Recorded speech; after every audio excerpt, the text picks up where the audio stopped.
Nimittäin mä ostin, Australian lennot maksaa hirveän paljon, sille ei voi mitään. Mutta yhtenä yönä lennot oli puoleen hintaa. Mä ostin vaan ne saman tien. Yes, mulla on lennot Australiaan, mutta en kattonut mikä lentoyhtiö. Air China.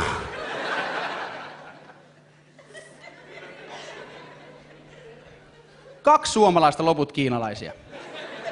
Lento meni Helsinki, Peking, Peking, Sydney. 22 tuntia. Pelkkää huutoa.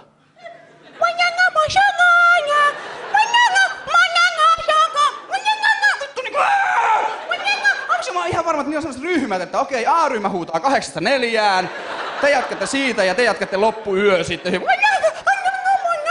Mulla meni kerran niin kovaa hermoa, että mä huusin täysin ja silleen, jumalauta! Niille luulee, että mä juttelen niille. Mä olin vaan silleen,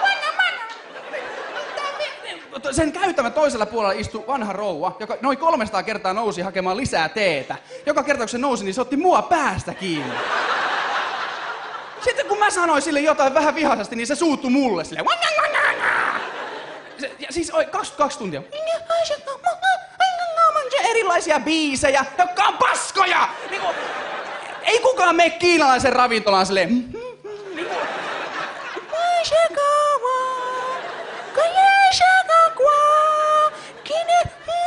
Ja kun niillä ei yksi saatana musiikkityyli, niin miettikää kiinalainen heavy bändi.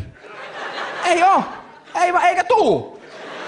Miettikää nyt 30 000 ihmistä, joku menee sinne lavalle silleen, are you ready?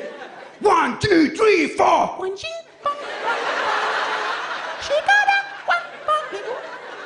Ei. 5 minuuttia sillä koneessa oli hiljaa. 5 minuuttia oli hiljaa sen takia, kun niille jaettiin soppa. Niin kuulumaan sana. Sen takia niille meni pieneen soppaan 5 minuuttia, koska niillä on soppaa ja puikot. Jonain päivänä joku antaa niille lusikaan, niin on silleen, ei vittu, tätä menee paljon kerralla. Sitten ne pyörii paikalla.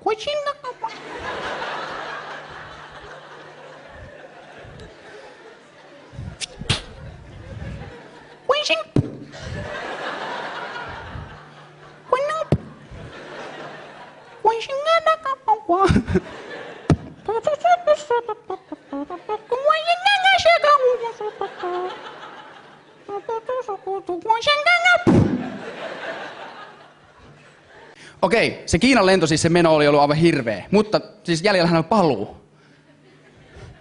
Mä tajuin siellä lentokentällä, että jumalauta, se on täynnä samoja tyyppejä. Taas 2 suomalaista vain ne samat on siellä silleen, mä pärjään. En niinku, et jossain vaiheessa niinku rupee oikeesti laittaa niitä sinne niinku, jotain on pakko tehdä, mutta onneksi mut laitetaan siihen paikalle istumaan, josta näkyy lentokoneen siipi. Niin mä tajusin saman tien, että jokaisen lentokoneen siivessä lukee, että älä astu tähän. Onko se ongelma? Lentoyhtiössä aina joku on lähes ulos lenkille. Joku jämsäläinen Tero on siellä silleen.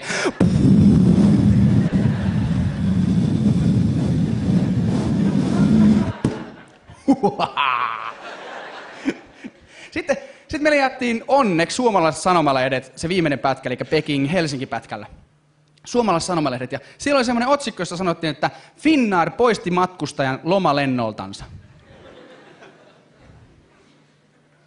Mihin?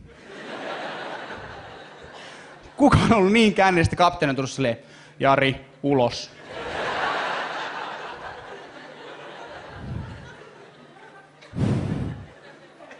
Anteeksi?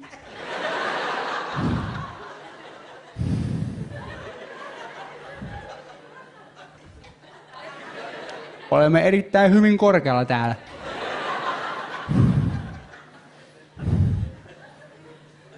Selvä.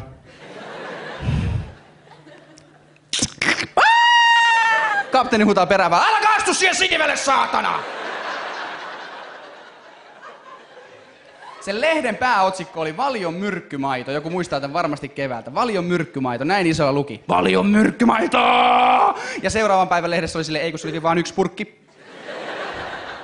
Pointti oli se, että joku oli bensaa käsissä, ottanut maitopurkista kiinni ja kaatanut siitä suoraan kurkkuun. Ja sitten se oli saanut jonkun minor-myrkytyksen ja se uutisoitiin silleen, polttakaa lehmät! Seuraavan päivän kaikki on se.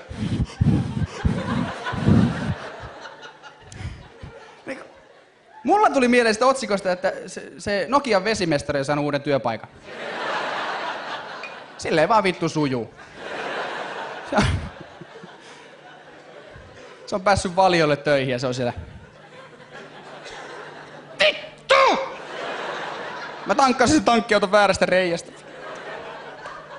Sitten se mietti, että se ei voi työskennellä Suomessa enää ollenkaan, niin se meni Ruotsiin Finduksen tehtaalle pakkaamaan kanaa. Se oli siellä särkynyt lasi kädessä silleen.